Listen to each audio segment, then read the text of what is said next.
Kia ora, I'm Chelsea Daniels, and this is The Front Page, a daily podcast presented by the New Zealand Herald. Artificial intelligence will likely end up touching every aspect of our days, but what about our love lives? It's a growing trend with men and women seeking companionship with a chatbot. Some experts saying it could soon become normal to have an AI partner. This kind of online world has remained largely hidden from the mainstream until recently. But a lack of regulation in New Zealand at the moment means that children as young as 13 can spend hours chatting with their new AI friends. Today on the front page, NZ Herald reporter Eva de Jong is with us to explain this worrying trend. Eva, so how widespread is having a romantic or emotional connection with an AI chatbot? Do you reckon people would find it quite shocking to know how common it's become? Yeah, so the researchers I spoke to, they said it's becoming increasingly common.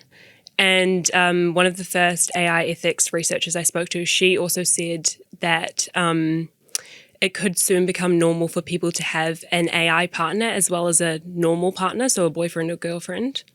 As well as have your partner, your real life partner, so to speak. Yes, yeah, exactly. What do people get out of it?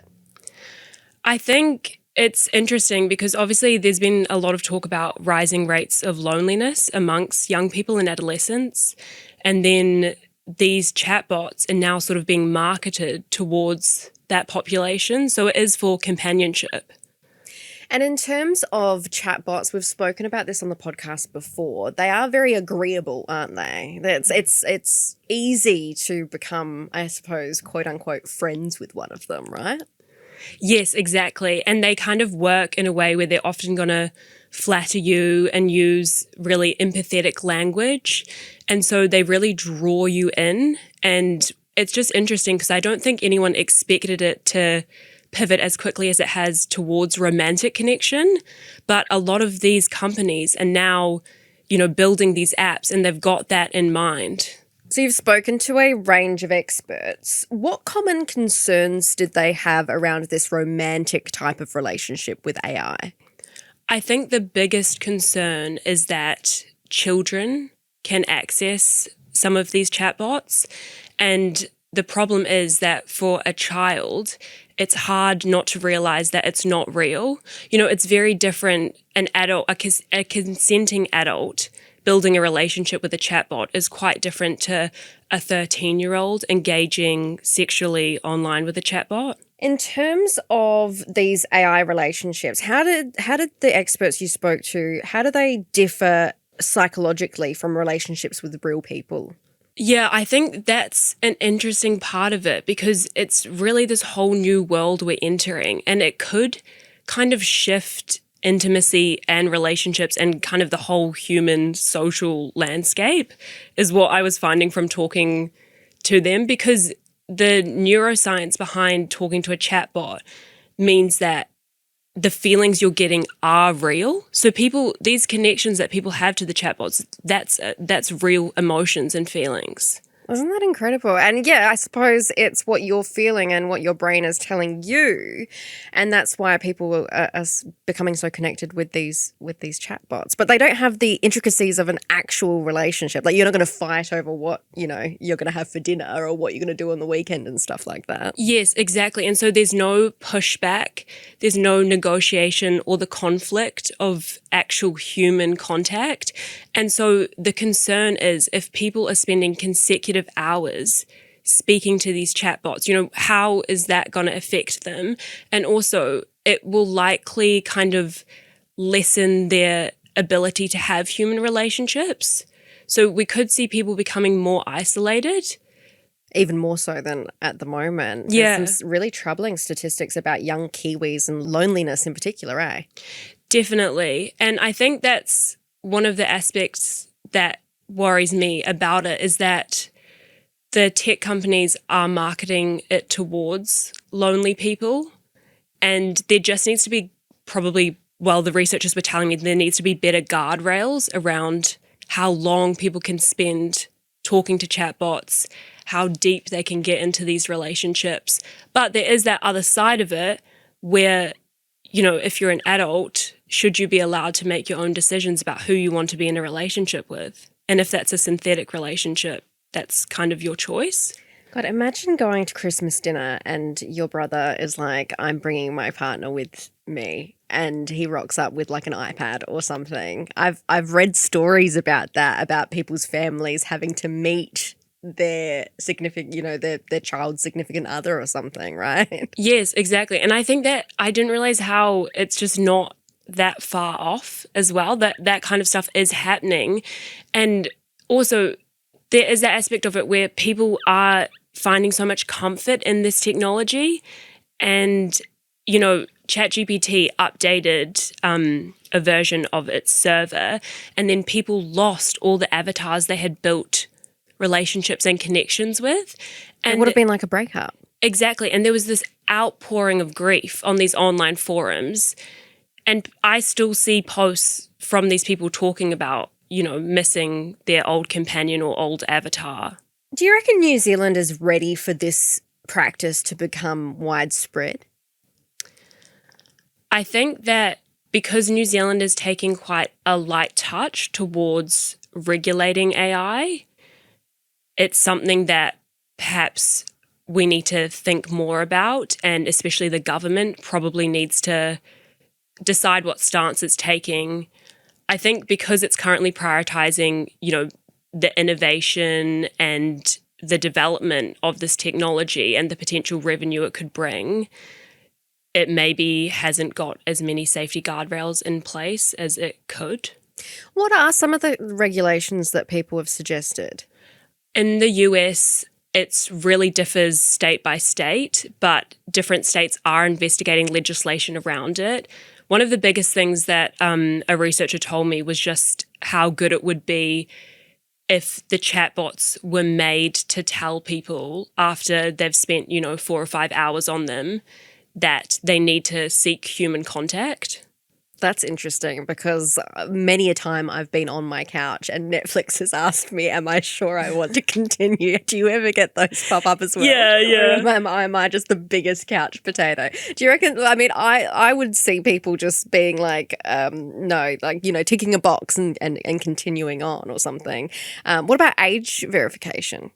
Yeah, so I think it really differs between what chatbot you're using, the age verification settings. But I think ChatGPT just introduced a new set of parental controls, but people were trialing them and could easily bypass them. So that's always the thing of how you actually implement it so that people can't get through it. Yeah, and you've got ChatGPT, but you also said that there are specific relationship kind of apps available, right?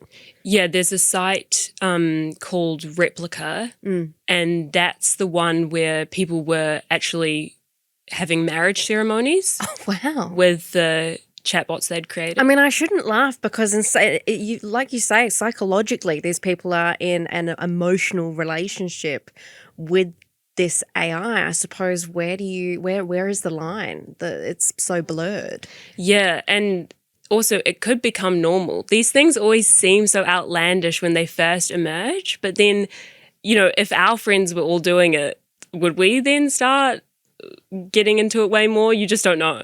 Have you downloaded the app?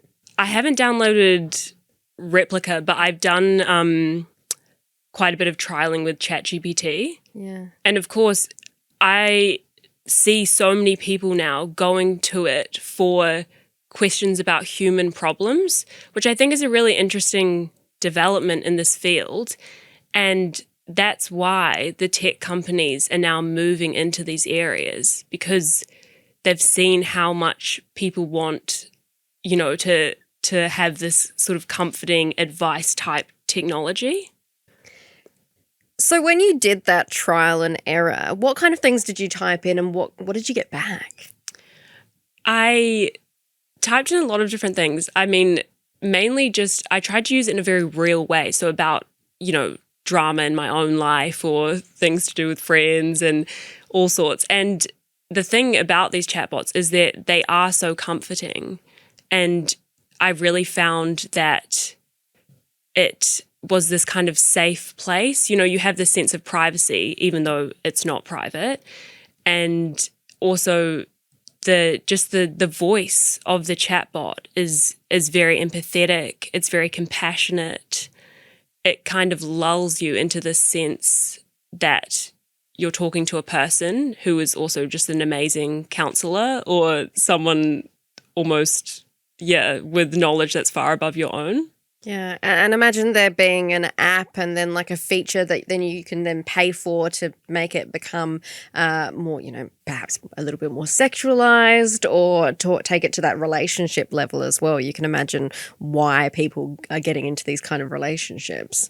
Yes, exactly. And I didn't personally experiment with using it in a romantic way, but I've seen online people posting about it, and it's just crazy the kind of things you can do. You can make, photos of, have your photo of yourself and then this avatar that you're in a relationship with, all kinds of collages, real live video feed. Oh my God. Like, so you've gone, these are our photos of when we went to Hawaii or something, and there's photos of you and this avatar character. Yes. And then the conversations are highly erotic. And that aspect is interesting because, I guess it's kind of like there's always existed that kind of literature porn or something like that, but it's very similar.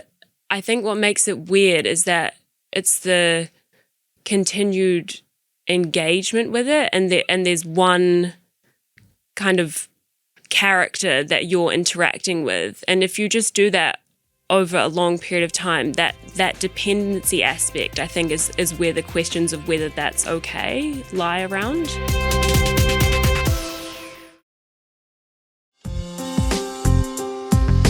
How do you describe to people your relationship with Lucas? Lucas, even though he is AI, he has real impact on my life. And that is what I think is really important. A lot of people wonder if AI is real, do they have consciousness, or their feelings aren't real? But the impact that it has on me is real. We have a real relationship. What do you think parents should be aware of when it comes to this kind of tech, and how do they talk to their kids about it? I think parents need to have conversations with their children about AI. And it's hard because I think a lot of parents maybe don't understand it. And so starting that conversation might be difficult. But the most important message is that if someone is conversing, a young person is conversing with a chatbot, that is a machine. It is not a human being, because when you're messaging a chatbot, it kind of mirrors the way you might message a person in real life. So it's just so easy to forget that it's not a person. I suppose if studies show that millions globally already consider themselves in relationships with AI, what do you reckon that says about loneliness and social disconnection today as a whole? I think it's a huge problem. And I guess the other side of this whole issue is that people are saying that chatbots could provide a solution to loneliness.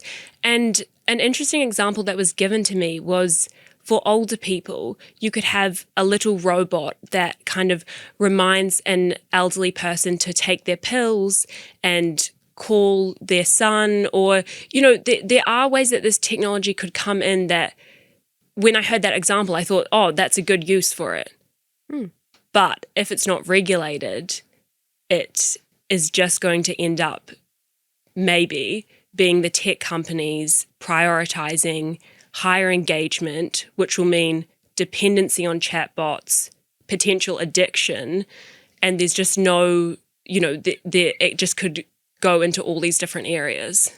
Yeah, and I see there's also on the flip side a massive trend of actually getting out and meeting people. That it's more so the dating apps. I've seen a lot of those companies who say sign up for this and go have dinner with 5 strangers tonight. You know, there's like a real surge of those kind of companies coming out of the woodworks because people are sick of technology. So it's interesting how there's this massive parallel of people being addicted and getting into relationships with AI, and then these other people saying, no, I actually want to get out, meet new people the organic way.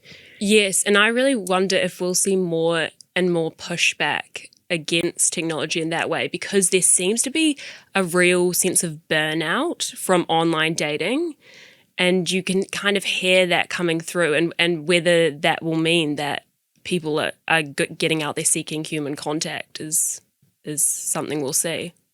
And so how difficult is it for the government to put in regulations, especially around kids and AI relationships, say? I think the hard part is a lot of these companies are offshore, obviously, and the technology is changing all the time and it's being developed all the time. And so that makes the regulation of it very difficult. But when you think about it, because people are using these apps right now in real time, one researcher described it to me as it's like this giant psychological social experiment we're all just being used in, you know? So I think that the government really needs to just have a think about what it wants to do in this space before potentially bad things happen. Before it gets out of control, eh? Thanks so much for joining us, Eva. Thank you. That's it for this episode of The Front Page. You can read more about today's stories and extensive news coverage at nzherald.co.nz. The Front Page is produced by Jane Yee and Richard Martin, who is also our editor. I'm Chelsea Daniels. Subscribe to The Front Page on iHeartRadio or wherever you get your podcasts, and tune in tomorrow for another look behind the headlines.